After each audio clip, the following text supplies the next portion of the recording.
ನಮಸ್ಕಾರ ಆತ್ಮೀಯರೇ, media house ಕನ್ನಡಗೆ ಸ್ವಾಗತ. ಕನ್ನಡ ಸಿನಿಮಾ ರಂಗದಲ್ಲಿ ಡಿವೋರ್ಸ್ ವಿಷಯಕ್ಕೆ ಅತಿ ಹೆಚ್ಚು ಸುದ್ದಿಯಾದವರು ಅಂದ್ರೆ ಅದು ಚಂದನ್ ಶೆಟ್ಟಿ ಮತ್ತು ನಿವೇದಿತಾ ಗೌಡ. ಅದು ಯಾವ ಕಾರಣಕ್ಕೆ ಇವರಿಬ್ಬರ ಡಿವೋರ್ಸ್ ವಿಷಯವನ್ನ ಅಷ್ಟು ದೊಡ್ಡದು ಮಾಡೋದ್ರೋ ಗೊತ್ತಿಲ್ಲ.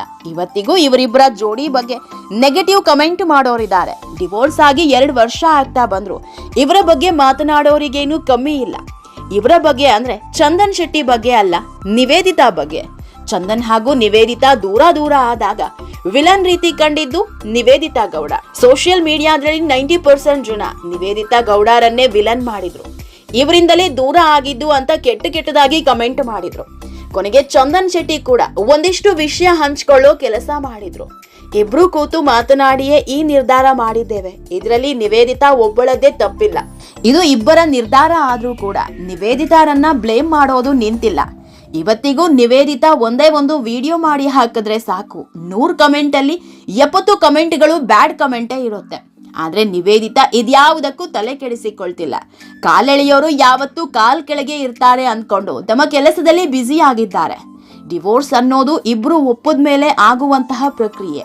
ಅವರ ಜೀವನದಲ್ಲೇ ಅದೇನಾಗಿದೆಯೋ ಯಾರಿಗ್ ಗೊತ್ತು. ಇದನ್ನೆಲ್ಲ ತಿಳ್ಕೊಳ್ಳದೆ ಒಬ್ಬ ಹೆಣ್ಣುಮಗಳನ್ನೇ ಟಾರ್ಗೆಟ್ ಮಾಡೋದು ತಪ್ಪು. ಆದ್ರೆ ಏನ್ ಮಾಡೋದು, ಯಾರು ಏನೇ ಹೇಳಿದ್ರು ನೆಟ್ಟಿಗರು ಕೇಳೋ ಸ್ಥಿತಿಯಲ್ಲಿ ಇಲ್ಲ. ಚಂದನ್ ಹಾಗೂ ನಿವೇದಿತಾ ದೂರ ಆಗಿ 2 ವರ್ಷ ಆಗ್ತಾ ಬಂತು. ಇದೇ ಹೊತ್ತಲ್ಲಿ ಈಗ ಗುಡ್ ನ್ಯೂಸ್ ಕೊಟ್ಟಿದ್ದಾರೆ. ಈಗಾಗಲೇ ಇಬ್ರು ಹುಡುಗಿಯರನ್ನ ನೋಡಿದ್ದು, ಮನೆಯವರು ಒಪ್ಪಿದ್ರೆ ಮದುವೆ ಅಂದಿದ್ದಾರೆ. ಇದೆಲ್ಲದ್ರ ಬಗ್ಗೆ ಇವತ್ತಿನ ವಿಡಿಯೋದಲ್ಲಿ ಹೇಳ್ತಾ ಹೋಗ್ತೀವಿ. ಅದಕ್ಕೂ ಮೊದಲು ನೀವಿನ್ನೂ ನಮ್ಮ ಚಾನೆಲ್ನ ಸಬ್ಸ್ಕ್ರೈಬ್ ಮಾಡಿಲ್ಲ ಅಂದ್ರೆ ಮಿಸ್ ಮಾಡಬೇಡಿ, ಈಗಲೇ ಸಬ್ಸ್ಕ್ರೈಬ್ ಮಾಡಿ. ಈ ವಿಡಿಯೋನ ಕೊನೆವರೆಗೂ ನೋಡಿ, ನಿಮ್ಮ ಅನಿಸಿಕೆಗಳನ್ನು ಕಾಮೆಂಟ್ ಮಾಡಿ. ಆತ್ಮೀಯರೇ, ಕನ್ನಡದ ರ್ಯಾಪರ್ ಚಂದನ್ ಶೆಟ್ಟಿ ಮತ್ತೆ ಮದುವೆ ಆಗ್ತಾರಂತೆ. ಹಾಗಂತ ಇದು ಗಾಸಿಪ್ ಇರಬೇಕು ಅಂತ ಭಾವಿಸ್ಬೇಡಿ. ಇದು ಗುಸುಗುಸು ಸುದ್ದಿ ಅಲ್ವೇ ಅಲ್ಲ. ಸ್ವತಃ ಚಂದನ್ ಶೆಟ್ಟಿ ಅವರೇ ತಮ್ಮ 2ನೇ ಮದುವೆ ಬಗ್ಗೆ ಮುಕ್ತವಾಗಿ ಮಾತನಾಡಿದ್ದಾರೆ. ಚಂದನ್ ಶೆಟ್ಟಿ ಡಿವೋರ್ಸ್ ಆದ ಮರುದಿನವೇ ಒಂದು ಮಾತು ಹೇಳಿದ್ರು, ನಾನು ಮತ್ತೆ 2ನೇ ಮದುವೆ ಆಗೇ ಆಗ್ತೀನಿ, ಆದ್ರೆ ಅದಕ್ಕೂ ಸ್ವಲ್ಪ ಟೈಮ್ ಬೇಕು. ಈ ಬಾರಿ ಅಪ್ಪ ಅಮ್ಮ ನೋಡಿದ ಹುಡುಗಿಯನ್ನೇ ಮದುವೆ ಆಗೋದು. ಅವರು ನಾನ್ ನೋಡಿದ ಹುಡುಗಿಯನ್ನ ಒಪ್ಪದ್ಮೇಲೆ ನಾನ್ ಮದುವೆ ಆಗ್ತೀನಿ ಅಂದಿದ್ರು. ಅಷ್ಟೇ ಅಲ್ಲ, ಸದ್ಯಕ್ಕೆ ಮದುವೆ ಬಗ್ಗೆ ಯೋಚನೆ ಮಾಡಲ್ಲ. ನನ್ನ ಕರಿಯರ್ ನನಗೆ ತುಂಬಾ ಮುಖ್ಯ. ಮ್ಯೂಸಿಕ್ ಲೋಕದಲ್ಲಿ ಏನಾದ್ರೂ ಒಂದು ಸಾಧನೆ ಮಾಡಬೇಕು ಅನ್ಕೊಂಡಿದೀನಿ. ಹೀಗಾಗಿ ಈ ಕಡೆ ಹೆಚ್ಚಿನ ಗಮನ ಕೊಡ್ತೀನಿ ಅಂದಿದ್ರು. ಹೀಗಾಗಿ 2 ವರ್ಷದಿಂದ ಸಿಕ್ಕಾಪಟ್ಟೆ ಬ್ಯುಸಿಯಾಗಿ ಹೋಗಿದ್ದಾರೆ. ಮ್ಯೂಸಿಕ್ ಜೊತೆಗೆ ಸಿನಿಮಾ ರಂಗದಲ್ಲೂ ಮಿಂಚ್ತಿದ್ದಾರೆ. ಈಗಾಗಲೇ 2 ಸಿನಿಮಾದಲ್ಲಿ ಹೀರೋ ಆಗಿ ಮಿಂಚಿದ್ದು. ಹಿಂದೊಂದಿತ್ತು ಕಾಲ ಅನ್ನೋ ಸಿನಿಮಾ ತಯಾರಾಗಿ ನಿಂತಿದೆ. ಅಷ್ಟೇ ಅಲ್ಲ, ಇಂಗ್ಲಿಷ್ ರ್ಯಾಪ್ ಸಾಂಗು ಚಂದನ್ ಕೈ ಹಾಕಿದ್ದು ದೊಡ್ಡ ಮಟ್ಟದಲ್ಲಿ ಸದ್ದು ಮಾಡೋದಕ್ಕೆ ರೆಡಿ ಆಗಿದ್ದಾರೆ. ಹೀಗಾಗಿ ಒಂದೊಳ್ಳೆ ಬದುಕು ಕಟ್ಕೊಳ್ತಿರೋ ಚಂದನ್ ಶೆಟ್ಟಿ ಈಗ ಮದುವೆ ಆಗೋದಕ್ಕೆ ಮನ್ಸ್ ಮಾಡಿದ್ದಾರೆ. ಡಿವೋರ್ಸ್ ಪಡೆದಾಗ ನನ್ನ ಮನಸ್ಸಿಗೆ ತುಂಬಾ ನೋವಾಗಿತ್ತು. ಅದರಿಂದ ಹೇಗೆ ಹೊರ ಬರೋದು ಅನ್ನೋದು ಗೊತ್ತಿರಲಿಲ್ಲ.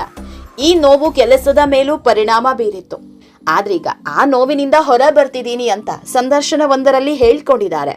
ಅಷ್ಟೇ ಅಲ್ಲ, ಇದೇ ವೇಳೆ ಮದುವೆ ಬಗ್ಗೆಯೂ ಮನಬಿಚ್ಚಿ ಮಾತನಾಡಿದ್ದಾರೆ. ನಾನು ಡಿವೋರ್ಸ್ ಪಡೆದು 2 ವರ್ಷ ಆಯ್ತು, ಆದ್ರೆ ಇವತ್ತಿಗೂ ಮದುವೆ ಬಗ್ಗೆ ನಂಬಿಕೆ ಹೋಗಿಲ್ಲ. ಮುಂದಿನ ವರ್ಷ ಮತ್ತೆ ಮದುವೆ ಆಗ್ತೀನಿ. ಮೊದಲ ಮದುವೆಯಲ್ಲಿ ಮಾಡಿದ ತಪ್ಪು 2ನೇ ಬಾರಿ ಮಾಡಲ್ಲ. ಎಲ್ಲ ನೋಡ್ಕೊಂಡೇ ಮದುವೆ ಆಗ್ತೀನಿ. ಅಪ್ಪ ಅಮ್ಮ ಒಪ್ಕೊಂಡ್ಮೇಲೆ ಮದುವೆ ಆಗೋದು. ಮುಂದಿನ ವರ್ಷ ಮದುವೆ ಆಗಬೇಕು ಅನ್ಕೊಂಡಿದ್ದೀನಿ. ಈಗಾಗಲೇ 1-2 ಹುಡುಗಿರನ್ನ ನೋಡಿದ್ದೇನೆ. ಅಪ್ಪ ಅಮ್ಮ ಒಪ್ಪಿಗೆ ಕೊಡಬೇಕು ಅಷ್ಟೇ ಅಂದಿದ್ದಾರೆ. ಹೀಗೆ ಹಳೆ ನೋವಿನಿಂದ ಹೊರ ಬಂದಿರೋ ಚಂದನ್ ಶೆಟ್ಟಿ ಹೊಸ ಬದುಕಿಗೆ ಕಾಲಿಡೋದಕ್ಕೆ ಸಕಲ ರೀತಿ ಸಜ್ಜಾಗಿದ್ದಾರೆ. ಚಂದನ್ ಅವರ ಹೊಸ ಬದುಕು ಸುಂದರವಾಗಿರಲಿ. ಆತ್ಮೀಯರೇ, ಈ ವಿಡಿಯೋ ನಿಮಗೆ ಇಷ್ಟವಾದಲ್ಲಿ ಲೈಕ್ ಮಾಡಿ, ಶೇರ್ ಮಾಡಿ, ಕಾಮೆಂಟ್ ಮಾಡಿ. ಇನ್ನೂ ನಮ್ಮ ಚಾನೆಲ್ನ ಸಬ್ಸ್ಕ್ರೈಬ್ ಮಾಡಿಲ್ಲ ಅಂದ್ರೆ ಮಿಸ್ ಮಾಡಬೇಡಿ, ಈಗಲೇ ಸಬ್ಸ್ಕ್ರೈಬ್ ಮಾಡಿ.